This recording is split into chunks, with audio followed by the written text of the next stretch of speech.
Bonjour à tous, gloire et louange à l'agneau, assis sur le trône.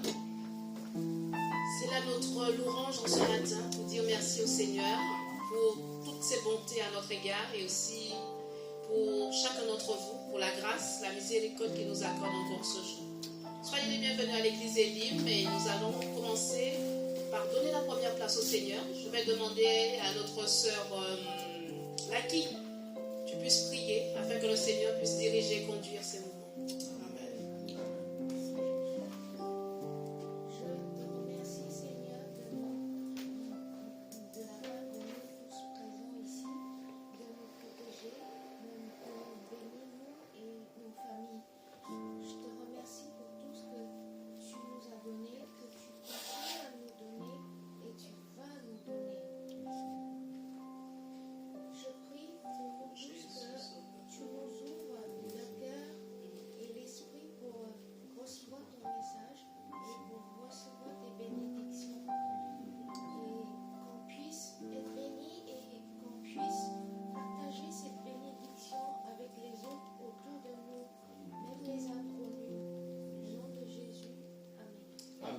Amen.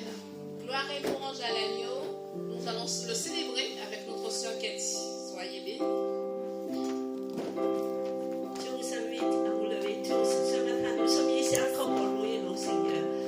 Dans l'allégresse et la joie, nous sommes sans peuple.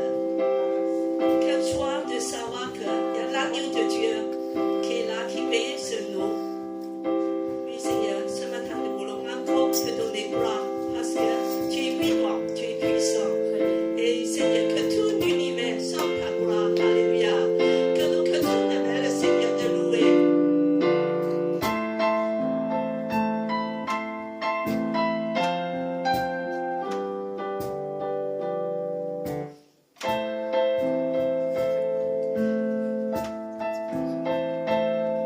Tous les anges à sainteté, louons le Seigneur. Puis l'église à majesté, chante encore et puissance, force et louange à l'agneau immolé, à l'agneau immolé. Les ténèbres ont reculé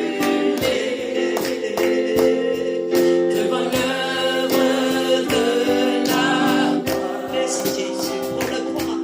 Devant l'agneau immolé et le sang versé pour moi. Tous les anges de sa sainteté, l'unité de sa majesté, chante encore une puissance, force et louange à l'agneau immolé. À l'agneau immolé, de la vie qu'il a donnée, à la vie qui brûle en moi. Ton amour est à jamais, ma reconnaissance pour moi. Tous les anges de sa sainteté, l'unité de sa majesté, chante encore une puissance, force et louange à l'agneau immolé, à l'agneau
l'honneur, Seigneur.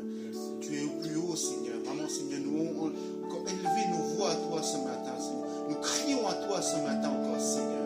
Seigneur, vraiment, Seigneur, que tu puisses nous ressourcer, Seigneur. Nous remplir de ton esprit, Seigneur, et de ta présence, Seigneur. À toi la gloire, à toi l'honneur, Seigneur. Merci encore, Seigneur, pour des siècles et des siècles. Amen. Amen. Gloire à toi, Jésus. Tu es vivant, tu es le vivant. Tu es toujours là. Oh, Seigneur, tu es toujours là. Alléluia. De Dieu. Ma force, ma consolation, une lampe devant mes pas. Ta voix triompher de l'ouragan, remporter le combat. Tu m'offres chaque jour ton infaillible amour. Toi qui as fixé le cours des étoiles, sois mon encre, sois ma voix. Tu étends mes ailes pour toucher les cieux, protégé par ta main. Ta grâce m'appelle à lever les yeux et suivre ton chemin. Tu m'offres chaque jour, alléluia, ton infaillible amour. Toi qui as fixé le cours des étoiles, sois mon encre, sois ma voix. Ta miséricorde coule de la croix, ton sang m'a racheté. Tout ce que je suis me vient de toi, sans fin je te louerai. Tu m'offres chaque jour ton infaillible amour. Toi qui as fixé le cours des étoiles, sois mon encre, sois ma voix. Tu m'offres chaque jour ton infaillible amour. Toi qui as fixé le cours des étoiles, sois mon encre, sois ma voix. Sois mon encre, sois ma voix. Alléluia. Jésus, ce matin, je veux me rejoindre aux 24 vierges pour me prosterner, pour jeter ma couronne à tes pieds, pour te dire combien de fois encore tu es Dieu, tu es le maître de notre vie. Toi qui m'offres chaque jour, Seigneur, chaque jour est un défi pour moi, mais tu m'offres chaque jour, tu combats pour moi, tu me donnes la victoire par ton amour. Ce matin, je veux t'être reconnaissante pour te dire merci, Seigneur. Sans si ce n'était pas toi, Seigneur, j'allais perdre chaque jour, mais chaque jour tu permets que je sois victorieuse. Oh Dieu Tout-Puissant, je veux te dire merci, Seigneur. Sois élevé, sois glorifié, sois glorifié, Jésus. Merci pour la victoire, merci éternel Dieu Tout-Puissant. Merci pour tout ce que tu fais. Seigneur, ce matin-là, encore nous voulons dire que nous serons soif de toi. Merci Dieu. Encore de toucher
es sorti du tombeau. Tu es Alléluia. vivant.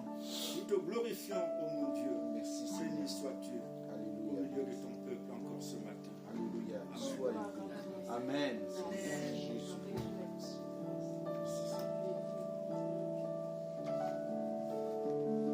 Prenez place. Seigneur, nous voulons encore te louer et te offrir tous nos cœurs pour toi. Seigneur, quand est ton amour. Merci que tu es ressuscité.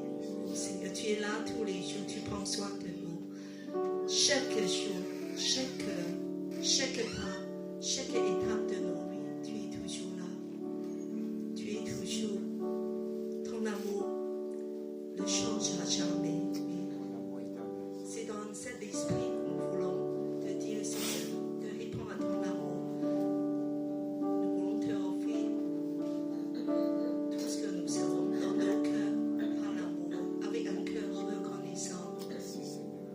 Tu invites des personnes d'accueil pour passer le corvée. On peut prendre le dernier son comme Bram le sait, avec un cœur vraiment de dire, Seigneur, je t'aime.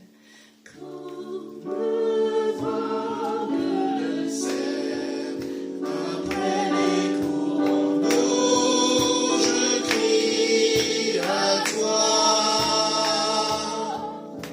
Je soupire après toi, mon âme a soif du Dieu vivant. Tu es Jésus, mon seul soutien. Je veux unir mon cœur au tien.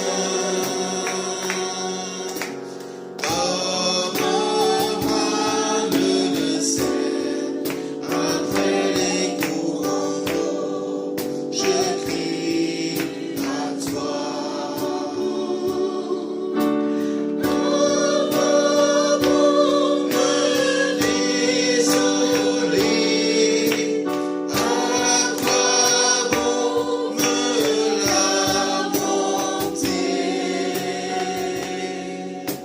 Je veux te célébrer, toi seul et mon cœur, tu es mon Dieu. Alléluia, oui Seigneur, tu es toujours nos soutiens. Oui Seigneur, nous n'avons plus besoin de lamenter parce que tu es nos espérances, qui est là pour nous soutenir à chaque moment. Oui, Seigneur, à chaque instant, oui, Seigneur,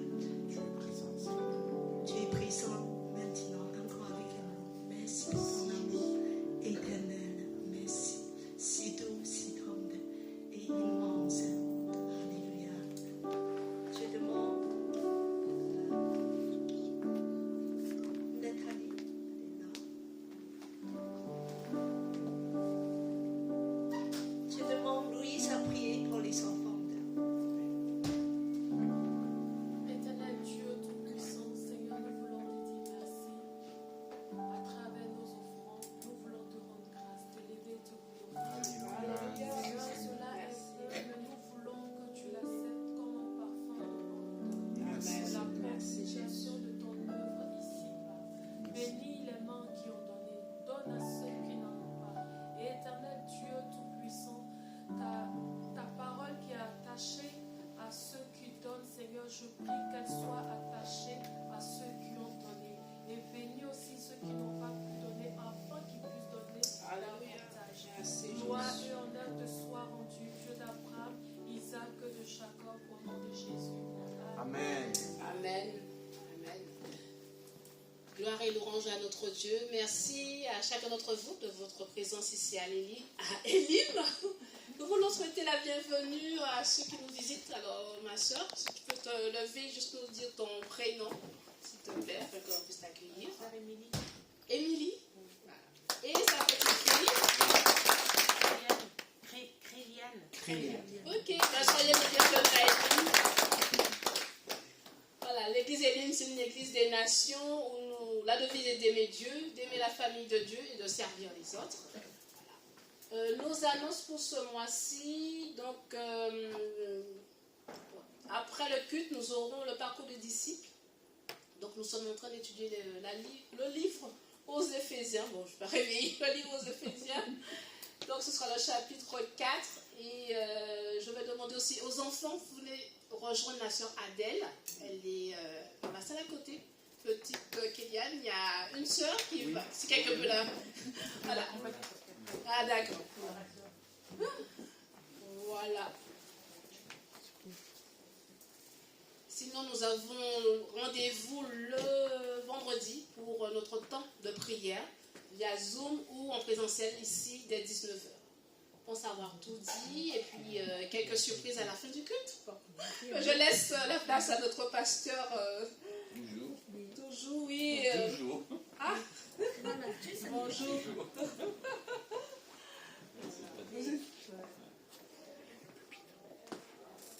Juste un petit mot pour le. Hier, c'était quoi? Hier, Ah, la marche. Jésus. Alors donc, c'était une grande fête, un grand témoignage à Paris et il y a eu beaucoup de monde. On a juste fait montrer une image. Il y a quelques personnes de nous qui sont aussi. Pour ceux qui ne sont pas allés, donc on peut voir un petit peu comment ça se passe. Chaque année, c'est une grande fête chrétienne.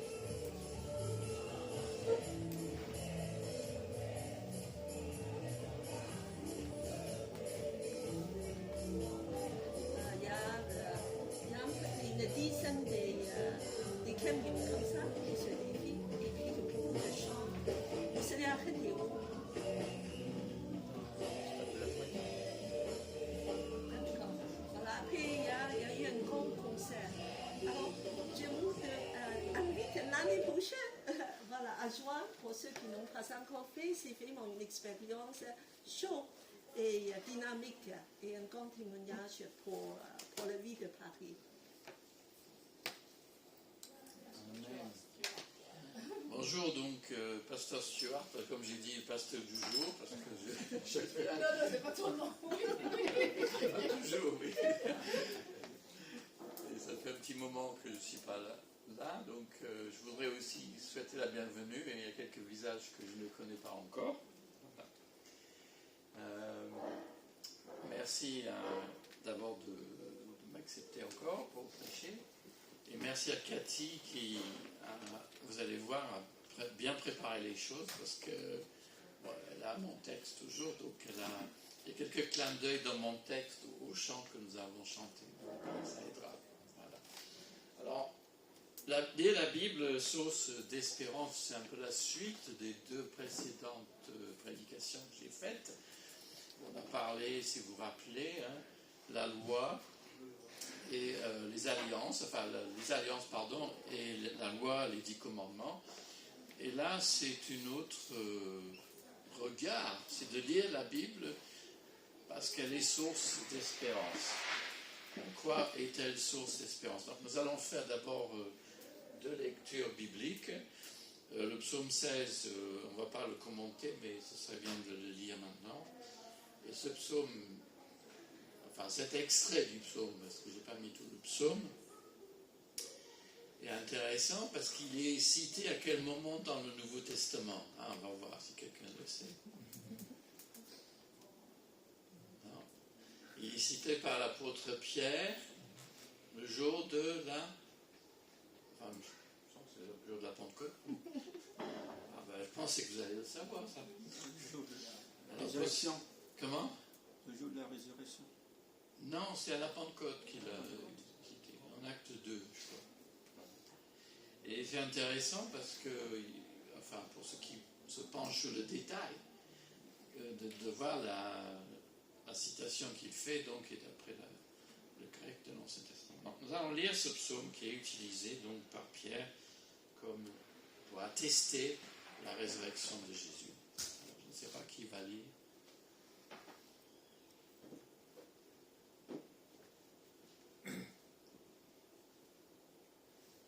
Je veux dire. Vous pouvez partager, tu es obligé de les tous. Donc c'est le psaume Seigneur, tu es la chance de ma vie. Tu es l'héritage qui me revient. Tu tiens mon avenir entre tes mains. C'est un sort qui me ravit. C'est même le plus bel héritage. Je bénis le Seigneur qui me conseille. Même la nuit, ma conscience m'en avertit. Je ne perds pas de vue le Seigneur. Et je ne risque pas d'être ébranlé, puisqu'il est à mes côtés. C'est pourquoi j'ai le cœur plein de joie. Tout mon être est en fête.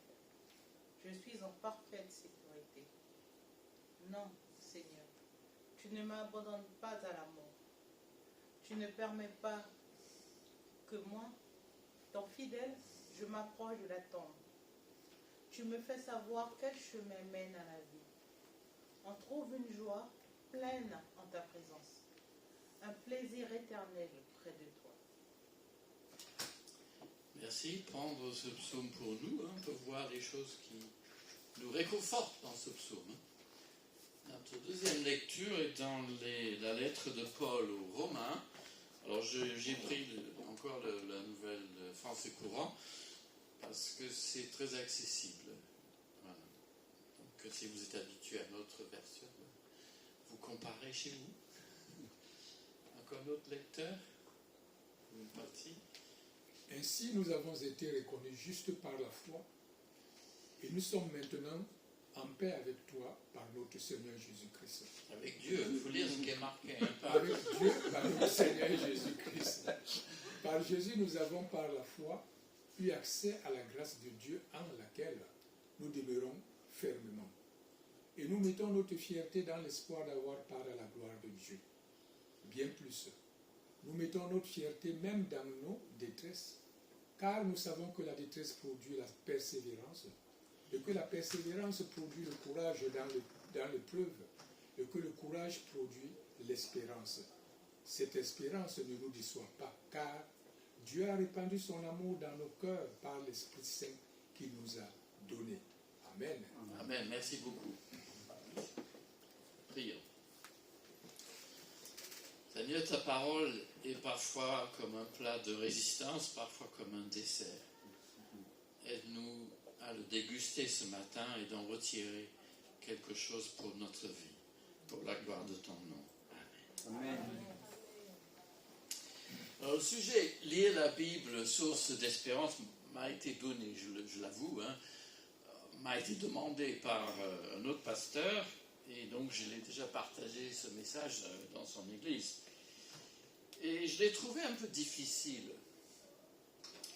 Pour la première raison, c'est que ces dernières années, depuis la crise de Covid, et les signes constants, enfin croissants, disons, de réchauffement climatique, ont vu s'installer autour de nous, en tout cas en France, un pessimisme pesant. Et le sociologue baptiste, Sébastien Fath, pouvait écrire « Dans un monde plombé par l'angoisse et l'incertitude ».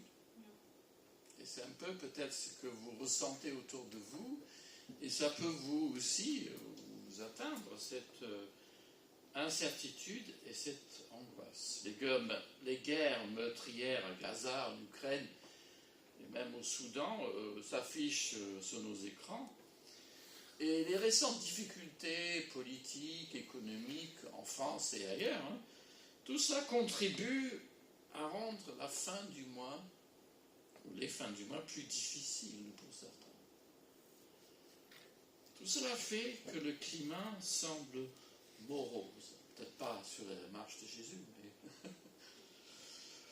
mais... et la vie plus rude. Espérance, où es-tu? La deuxième raison que ce thème me semble difficile, c'est parce qu'il est vaste. Alors je voudrais, peut-être, je ne veux pas proposer une solution miracle. Je voudrais pas une sorte de fuite. Bien sûr, nous attendons le retour du Christ. C'est là notre espérance. Mais, comme disent en anglais, no pie in the sky when you die. C'est-à-dire comment faire face aujourd'hui? Comment cette espérance chrétienne, comment avoir de l'espérance aujourd'hui? Ça, c'est plus difficile. Alors, j'ai regardé une concordance, c'est peut-être pas une bonne méthode. Hein. J'ai regardé des dictionnaires de théologie et, bon, je vous livre quelques résultats pour dire que c'est peut-être pas toujours la meilleure méthode. Dans les psaumes, par exemple, vous savez que j'aime beaucoup les psaumes, espérance porte un habit subjectif. Espérer en Dieu, c'est lui faire confiance. C'est s'attendre à son intervention pour juger ou pour sauver son peuple. Donc c'est une attitude presque en nous, quoi. Et on peut citer quelques versets de psaume. C'est seulement près de Dieu qu'il me faut chercher le repos, car c'est lui qui me donne espoir. Psaume 62. Et pour quelqu'un en fin de vie, et Dieu sait s'il y en a, peut-être pas parmi nous ce matin, mais en lien avec la communauté. Psaume 39. Maintenant, Seigneur, que puis-je espérer? C'est toi que j'attends. Et enfin, c'est pour les plus jeunes, pour Louise. Tu es mon espérance, Seigneur Dieu, ma sécurité dès ma jeunesse. Psaume 71. Et le prophète Jérémie nomme Dieu espérance d'Israël. Pourtant, le terme d'espérance semble être absent des évangiles. C'est une surprise, ça. Alors bon, il y a des théologiens que j'ai lus qui m'ont marqué, je vous passe les noms, hein, enfin, Jacques Ellul, Boltmann, Théologie de l'espérance, il pourrait nous éclairer, mais bon, parfois il faut piocher longtemps. Alors ce matin, j'ai choisi une autre voie. J'ai choisi, je ne pense pas que ce soit la dernière fois que je viens ici, mais parce que Cathy, me semble, va s'envoler bientôt, je ne sais où, mais... Donc je me suis dit, je vais faire quelque chose un peu inhabituel. Donc j'ai choisi d'associer deux approches. Mon témoignage personnel, décliné sur fond de l'histoire du salut. Alors, ainsi, comme nous avons chanté tout à l'heure, hein, levant l'ancre, naviguant vers le cap de bonne espérance. Et l'expression bonne espérance, en fait, se trouve dans 2 Thessaloniciens. Donc, j'ai 4, comment on peut dire, un titre, 4 points ou 4 paragraphes. Premièrement, je découvre un sens à la vie. Donc, toujours dans l'optique, comment parvenir, en lisant la Bible, à l'espérance. Je découvre un sens à la vie. Vers l'âge de 14 ans, sans doute à cause d'un ami écossais qui était athée et qui était amer face à son enfance de galère, j'ai découvert un sens à la vie. Je laisse ma façade de bon élève bien élevé pour suivre Jésus. Ado, je deviens chrétien dans un internat. Alors, je sais parfois qu'aujourd'hui, les internats, c'était pas un internat catholique, hein. Mais il faut dire qu'il y a parfois des problèmes dans les internats. Hein. Bref. Je commence secrètement à dévorer la Bible avec l'aide de la radio, la Ligue pour la lecture de Bible et puis les associations. Je lis la Bible, j'ai lu toute la Bible pendant plusieurs années. Je lis la Bible. Sans comprendre évidemment tout, bien sûr.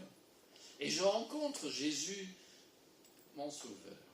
Je rencontre des profs chrétiens. J'assiste à, c'est pas très fréquent en France, ce qu'on appelle en français un GBL. C'est les groupes bibliques lycéens. Dans mon internat, il y en avait un. Pendant le temps que j'y étais, ça a explosé. Dans le sens que, par rapport à la population de l'école, c'était pas comme des lycées en Ile-de-France, mais on était, il y avait peut-être 120 peut-être jeunes entre 13 et 18, au GBL, nous arrivons à rassembler 60 personnes. Alors, vous comprenez, ça a explosé. Et on voyait des gens se tourner vers Jésus. C'était effectivement un moment inoubliable. Mais je n'oublie pas mon handicap visuel. Et c'est là où le psaume 42, que nous avons chanté tout à l'heure un peu, me parle beaucoup et m'a parlé beaucoup. À quoi bon me désoler? À quoi bon me plaindre de mon sort? Mieux vaut espérer en Dieu et le louer à nouveau, lui, mon Sauveur et mon Dieu. À quoi bon me désoler, me plaindre de mon sort? Lire chaque jour les Écritures nourrit ma foi en Christ et fonde mon espérance, en rendant plus fort conviction et courage, comme dit en Romains 5. Alors, je l'ai dit ceci aux des malades aussi, je ne demande plus pourquoi je suis comme je suis, mais que faire de ma vie pour le Seigneur? Et il y a beaucoup de gens autour de nous qui sont dans les pourquoi. Pourquoi ceci, pourquoi cela? On ne sait pas la réponse, on ne l'aura pas. Mais que faire de ma vie telle qu'elle est pour le Seigneur? Et je me souviens d'une prière que j'ai transcrite en français, donc à l'église anglicane. Seigneur, tu as voulu que toute la Sainte Écriture soit rédigée pour notre instruction. C'est déjà important de dire ça. Donne-nous de l'écouter, de la lire, de la méditer, de l'apprendre et de nous en nourrir. Ça, c'est déjà tout un programme. Hein?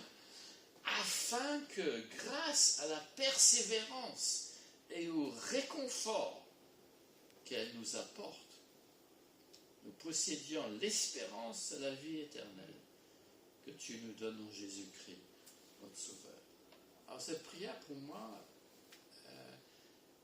elle me conforte dans cette attitude face aux Écritures. Et puis elle nous dit la chose très importante, que l'Écriture elle-même nous apporte cette persévérance et ce réconfort dont nous avons besoin. C'est Romains 5. C'est une reprise donc de Romains 15, pardon. Tout ce que nous trouvons dans l'Écriture a été écrit dans le passé pour nous instruire, afin que, grâce à la persévérance et au réconfort qu'elle nous apporte, nous possédions l'espérance. Se pencher sur la Bible, donc écouter les lectures occultes, entendre des messages qui, espérant, expliquent les chapitres, me permet d'ancrer mon espérance dans le réel, dans l'aujourd'hui de Dieu. Et l'histoire dans la Bible, et c'est là où le témoignage va vers la réflexion. L'histoire dans la Bible se révèle linéaire, c'est-à-dire c'est un ligne. Ce n'est pas des cycles, pourtant ça pourrait l'être, hein, des cycles de désobéissance et de repentance que nous trouvons dans l'Ancien Testament. Malgré nos chutes et nos retours. Mais le temps ne s'enferme pas sur lui-même dans un cercle infernal. Il n'est pas circulaire le temps, comme dans l'hindouisme ou les religions orientales. Et c'est Oscar Kuhlmann, le Christ et le temps, le théologien, qui nous a dit ça.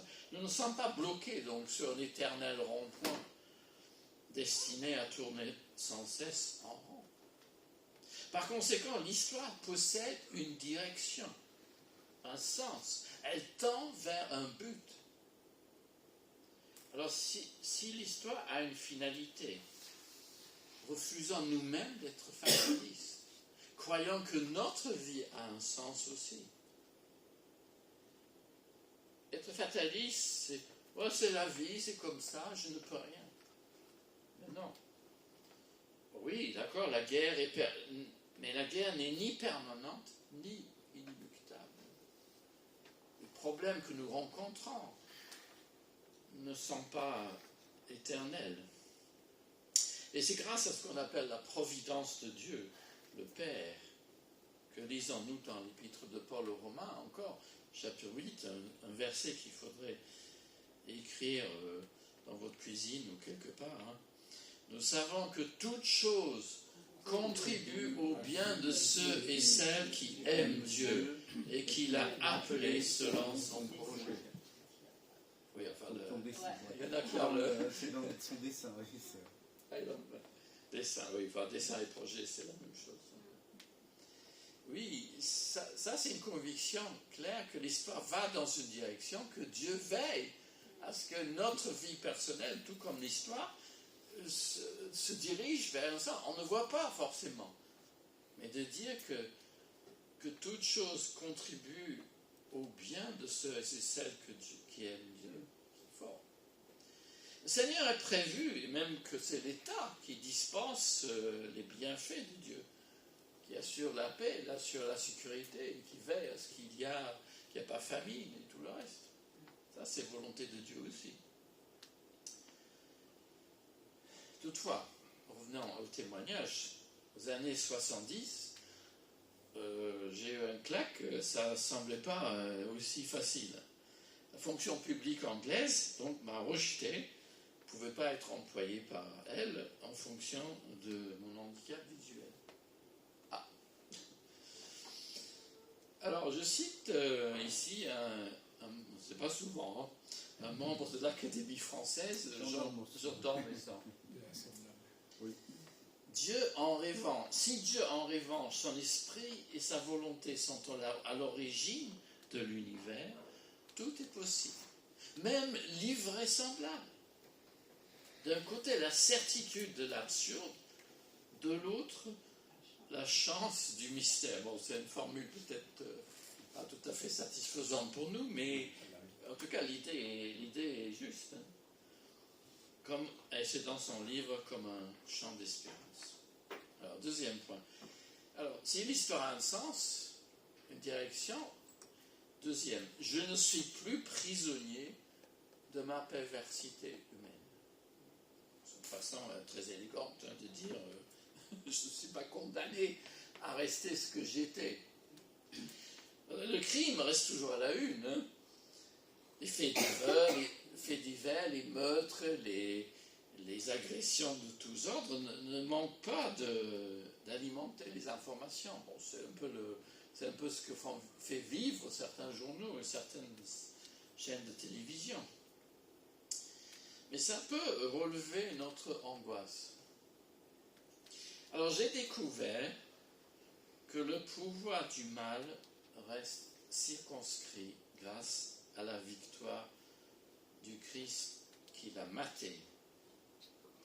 Alors, c'est pas dans mon texte, mais je veux citer un incident vrai. J'espère que c'est pas plus loin dans le texte, je crois pas. Lorsque j'étais étudiant à Leeds, donc c'est une grande ville du nord de l'Angleterre, je rentrais tard, c'était pas trop mon habitude quand même, mais je ne crois pas que j'ai raconté cette expérience. Et j'étais avec quelqu'un, je ne sais plus, peu importe, mais c'est un banlieue, enfin on dirait en France un banlieue un petit peu chaud. Je sors du bus sur l'avenue, vers l'axe principal, et puis je rentre dans les rues pour aller jusqu'où je logeais. Et tout d'un coup, la rue était calme, elle était très sombre. Tout d'un coup, j'entends des gens marcher. Mais je ne voyais pas. Mais non, moi qui ne vois pas bien de toute façon, surtout la nuit. Tout d'un coup, il y avait peut-être, je ne sais pas, une vingtaine de jeunes qui étaient en 3 lignes comme ça et qui en marchaient entre nous comme si on n'existait pas. Alors, j'ai eu un peu peur. Bon, ils avaient, je ne sais pas, des bâtons à la main, je ne sais pas, ils m'ont un peu comme ça. Et je me suis dit, oh là là, qu'est-ce qui va nous arriver? Mais en fait, rien n'est arrivé. Bon, j'ai vu que ces jeunes, ils nous ont passé devant. Et que ben, je me suis dit, bon, ouf, ça aurait pu être grave. Hein. Bon, après j'ai aperçu qu'à 50 mètres, il y avait une voiture de police qui nous suivait. J'ai dit, bon, c'est peut-être ça l'explication. Mais bon, ce moment, on peut se demander. Hein. Alors moi, je dirais là, le pouvoir du mal est limité. Ça ne veut pas dire que chaque fois, ça arrivera. On peut penser que l'humanisme peut prôner l'éducation, c'est pas faux, hein. Militer pour améliorer les conditions de la vie, et c'est même nécessaire. Mais il est incapable d'assurer un changement définitif dans le caractère humain. Même si on croit en l'homme, comme on dit, il ne saurait ni le racheter, ni le transformer. J'avais cité Sébastien Fath tout à l'heure et je poursuis sa citation. Dans un monde plombé par l'angoisse et l'incertitude, la réforme protestante sert comme un processus de désangoissement par le message de la grâce. Ça veut dire quoi? C'est vrai que c'est un petit peu intellectuel. Ce qu'il veut dire, c'est que le message de la grâce de la réforme protestante que nous suivons, elle a apporté en Europe un message qui réduit l'angoisse des gens face à la mort. Et ça, je dirais, c'est un fait. Au Moyen-Âge, les gens étaient très angoissés par l'idée de mourir. Bon, il y en a encore aujourd'hui qui le sentent. À l'hôpital, moi, j'ai vu que le Seigneur délivre de l'angoisse de la mort. Certes, la médecine et la science nous apportent des progrès considérables. Nous en bénissons Dieu pour ces problèmes. Elle peut nous aider à sortir d'une addiction. Sur le plan moral, elles ne peuvent délivrer du mal ni dans la société, ni dans mon être. Mais le Christ peut nous changer, le Christ peut enlever l'angoisse face à la mort. Donc le Seigneur peut transformer l'être humain, et j'ai pris conscience que le combat contre nos vices, nos mauvais penchants, nos mauvaises habitudes, si vous voulez. Alors chacun mettre sa liste, hein. Enfin, vous n'êtes pas obligé de le dire à haute voix. Néanmoins, oui, que ce combat dure toute la vie, hein, malgré notre optimisme, notre exubérance. Nous sommes toujours, et nous le sommes toujours, en combat. Même si le Seigneur a remporté la victoire sur la croix, il faut que cette victoire, on l'approprie chaque jour, à chaque nouvelle situation. Et ça dure toute la vie. Néanmoins, la conversion donne l'espoir. Celle de l'apôtre Paul, c'est déjà étonnant que Paul s'est converti, hein. Et puis aussi de nos jours. Alors, il y a un philosophe protestant qui s'appelle Olivier Abel, qui fait une remarque très intéressante. Je le lis et puis je vais l'expliquer. Il dit, car les enfants des saints, alors là les saints c'est le peuple de Dieu, hein, les enfants des saints ne sont pas toujours des saints, ou forcément des saints, ça c'est vrai. Et souvent pour les enfants de pasteurs par exemple, ou ce qu'on appelle en anglais les mish kids, ne sont pas toujours des... Enfin, je veux dire, ils sont parfois en révolte contre leur père ou leur entourage chrétien. Et ça, c'est douloureux, hein, pour les parents et parfois pour les enfants. Mais, alors il dit ceci, effectivement. Et des enfants de la sécularisation peuvent devenir des saints. Et oui, c'est ça la bonne nouvelle. Que des gens qui sont loin de Dieu, qui ne sont pas nés dans un milieu chrétien, qu'ils peuvent devenir chrétiens. Et ainsi, ils peuvent changer. Donc les situations ne sont pas figées. Donc nous devons prier et agir pour que les enfants de notre temps se tournent vers le Seigneur. Il ne suffit pas de crier, mais d'agir et de prier. Troisièmement, je sais en qui j'espère. Alors j'allais vous citer un cantique. Bon, je pense que j'aimerais bien qu'on le chante à mon enterrement, donc il faudrait peut-être que vous l'appreniez. Bon, c'est peut-être pas pour aujourd'hui. Oui, mais il faut préparer les choses. Sauf que... Ah si, le texte est là. Oui. Bon, allez, je vous chante une première strophe. Oui. Je sais... Non, pardon.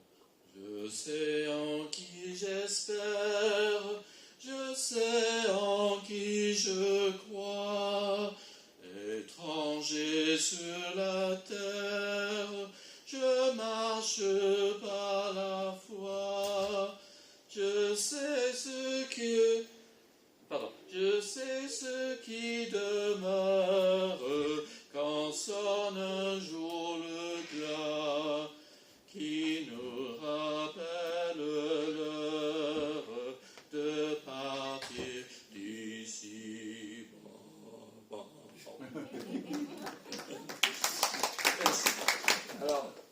Alors c'est l'ancêtre. Bon, l'air est peut-être très connu parce que il y a beaucoup de cantiques sur cet air en français. Hein. Oui. Jésus sort de la tombe, peut-être vous avez chanté ça, mais il y en a d'autres. Mais là, c'est traduit d'allemand et ça fait écho en fait à 2 Timothée, c'est peut-être pour ça Timothée, 2 Timothée 1,12. Car je sais en qui j'ai mis ma confiance. Eh oui. Et c'est l'idée de l'Ancien Testament. Je sais en qui j'espère. Et c'est le cantique donc, de Anne. Donc c'est pour ça que le texte me plaît beaucoup. Notre Seigneur Jésus-Christ donc, est devenu la source et l'objet de notre espérance. En effet, il est au cœur de tout ce que la Bible expose. Là, c'est une clé de lecture. En fait, il y a une façon de lire la Bible. C'est de lire la Bible sachant qu'elle est tournée vers l'espoir, elle est tournée vers le Christ. Et c'est une façon de lire la Bible que nous connaissons. Mais parfois, vous pouvez lire des textes sans savoir où est-ce qu'il y a l'espérance là-dedans, quoi.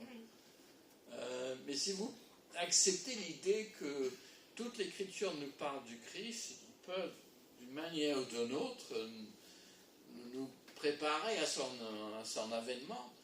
Donc ça donne une autre espérance. Je ne dis pas qu'il faut toujours chercher des choses qui ne sont pas là. Mais le Christ est venu inaugurer son royaume. Nous ne suivons pas un idéal, non. Hors de notre portée, nous marchons sur les pas du Fils de Dieu fait homme.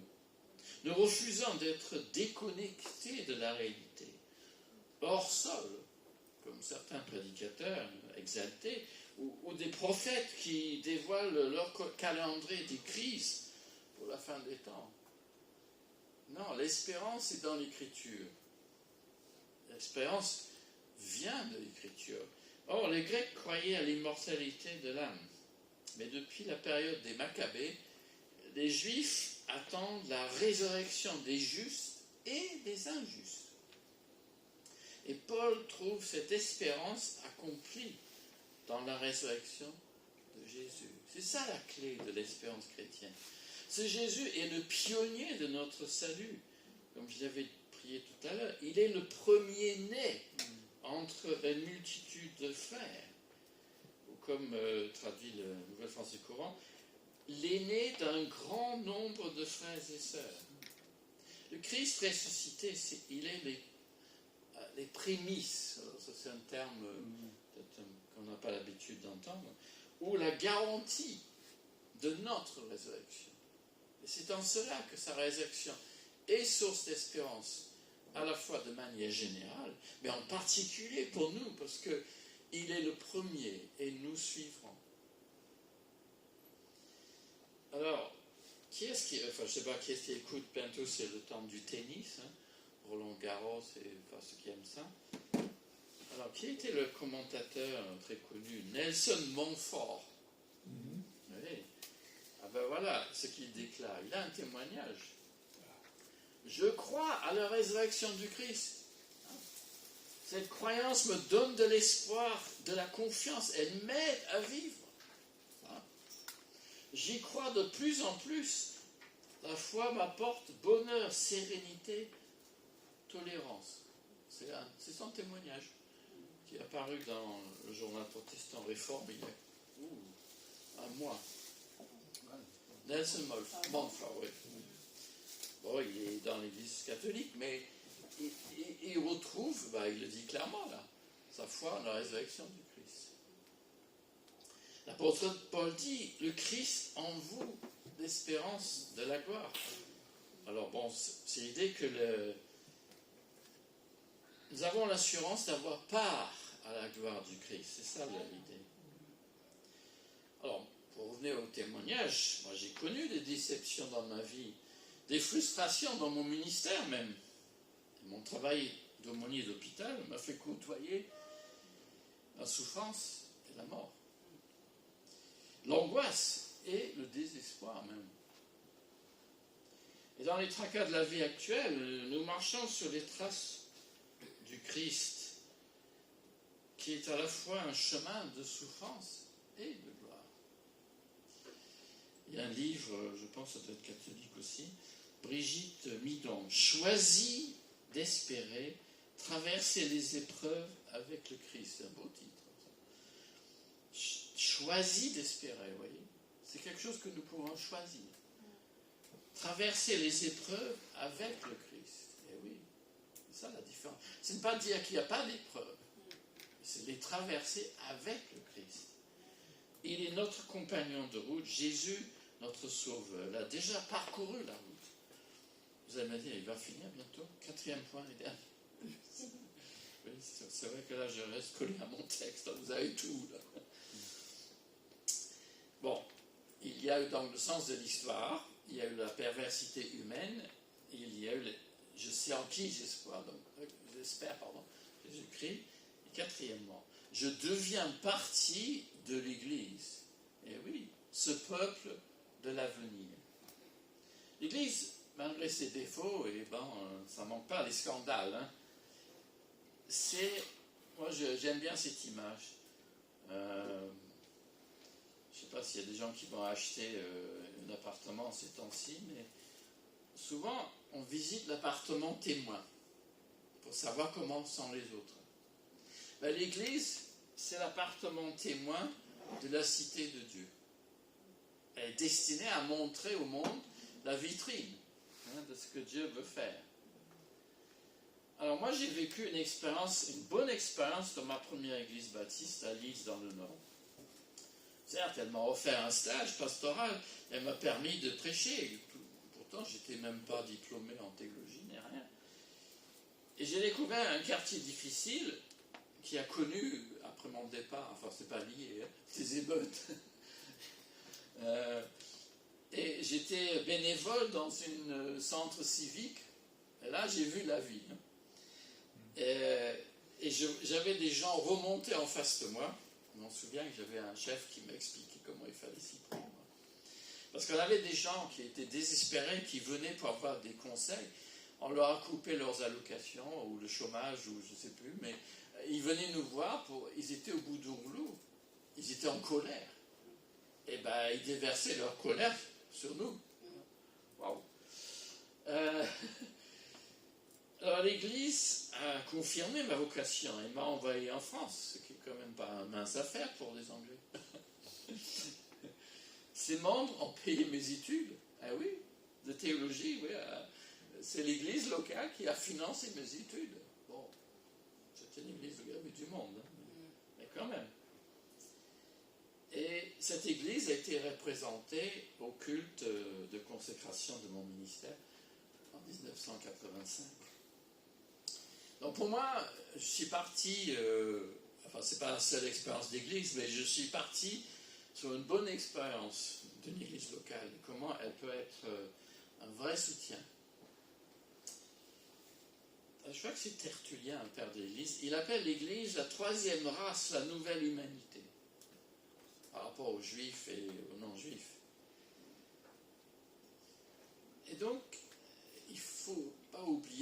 l'Église a une vocation. Quand je dis l'Église, c'est pas seulement l'Église locale, hein, c'est l'Église dans son ensemble.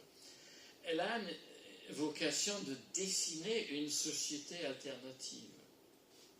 Certes, elle n'est pas parfaite. Hein. Les gens de dehors aimeraient bien qu'elle soit parfaite, mais elle ne l'est pas. Mais elle forme une communauté dans les communautés locales que moi je dirais c'est une pépinière. Je suis souvent frappé dans les témoignages de chanteurs de rap ou des chanteurs tout court qui viennent des États-Unis. Ils ont souvent eu leur première expérience de chant dans une église. C'est dans ce sens-là que l'église est les pépinières. Elle donne courage, elle donne dignité à des gens qui étaient rejetés par la société. Elle a permis à des gens d'acquérir confiance, de prendre la parole en public. Tout cela, c'est très utile aujourd'hui. Mais l'Église peut offrir cela. Elle devient une sorte de panneau routier d'une meilleure destination. Ah, l'Église, oui, va vers la cité de Dieu que Dieu prépare. Enfin, au jeu de la société, on est comme un petit groupe. Le mot secte est peut-être pris dans le sens sociologique, un groupe, pas forcément néfaste. Mais peut-être le petit groupe d'église, ou que même elle soit grande, peut-elle sauver la cité humaine? En tout cas, elle peut lui donner des raisons d'espérer. Elle peut créer et entretenir du lien social. Elle peut vivre, et c'est votre cas, hein, la diversité culturelle. Et elle peut aussi rassembler les générations, ce qui n'est pas souvent le cas dans notre société. En cela, l'Église est porteuse d'espérance. Mais bon, on doit s'améliorer, évidemment. Ça me fait penser, une fois à l'église de Courbevoie où je suis membre, on a eu une fois une visite d'un adjoint au maire, enfin, je crois qu'elle cherchait nos voix pour être élue, je ne sais pas. Je ne suis pas gentil. Mais elle était frappée par la diversité, si je peux dire, la diversité des visages. Vous avez compris? Oui, oui. Elle était frappée. Elle ne s'y attendait pas et elle était... Oui, ça l'a littéralement bouleversée. Elle était étonnée qu'on était tous là, très différents, mais qu'on était bien ensemble. C'est un témoignage, ça. Donc, levons la tête. Le Christ va venir, mais bâtissant tant qu'il fait jour.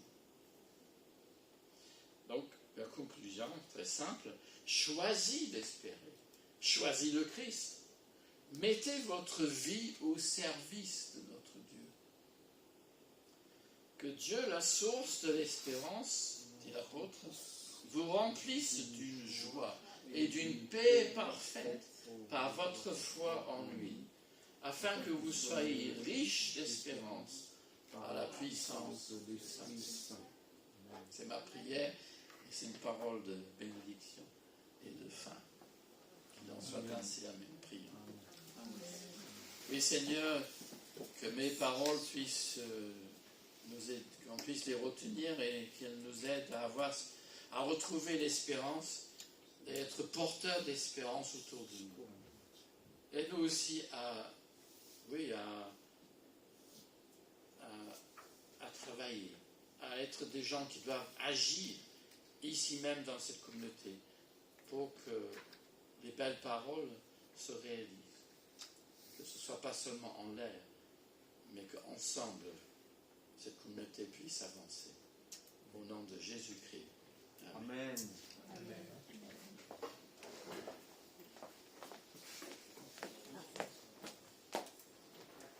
Merci au pasteur Soutua qui a été notre prédicateur du jour. Voilà, j'ai rectifié.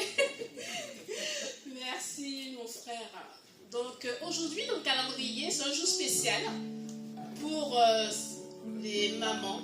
Mais nous, à l'église Elim, on célèbre les mamans spirituelles comme les mamans biologiques. Donc je vais les inviter à venir ici devant afin de recevoir la bénédiction du Seigneur d'un frère. Alors les mamans, Merci d'avancer ici. Hein? Les mamans. Ne vous faites pas prier. Élodie, Émilie, viens, t'inquiète pas, ta fille est en bonne main.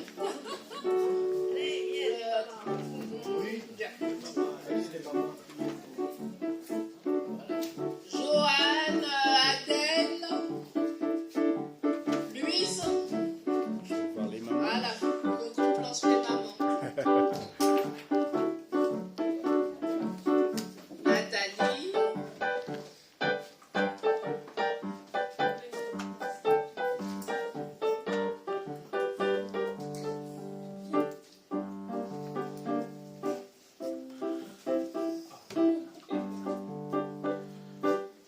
Alors je vais demander à notre frère Dieudonné, tu vas prier pour les mamans. Vraiment une bénédiction du Seigneur sur Alléluia. une bénédiction du Seigneur sur nos vies, sur la vie de toutes les mamans, que la grâce et la bénédiction de Dieu continuent dans leur vie. Alléluia. Merci Seigneur. En ce jour de la fête des mamans, nous voulons que toutes les bénédictions spirituelles, les miennes, et celles que toi, Père, tu les as déjà réservées dans les lieux célestes, que Jésus soit sur elles toutes. Qu'elles soient bénies en ce jour et qu'elles soient abondamment bénies afin que tout ce que tu as déjà préparé pour eux, pour elles, dans les lieux célestes soit accompli en ce jour. Qu'elles soient bénies de toutes sortes de bénédictions. Alléluia. Au nom puissant de Jésus, tu es béni. Au nom du Père, du Fils et du Saint-Esprit, soyez bénis les mamans. Au nom de Jésus. Amen. Gloire à Dieu. Amen. Merci, Amen. Amen. Voilà. Ah.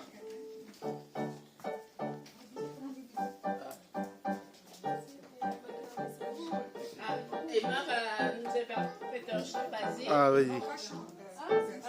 Un verset, d'accord. Vas-y. Proverbe 6:20. Vas-y. Fils, garde le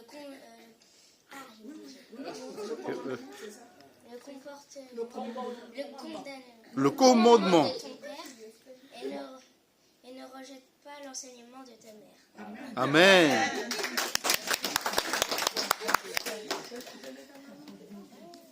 Voilà. Un cadeau, une pensée pour les mamans de la part de l'église Elim. Voilà.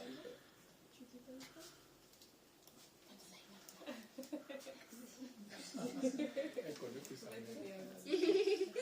On a une autre maman.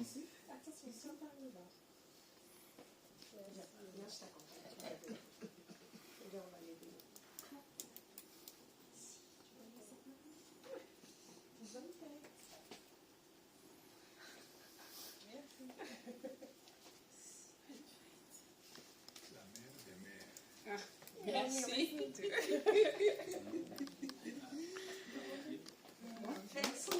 Voilà.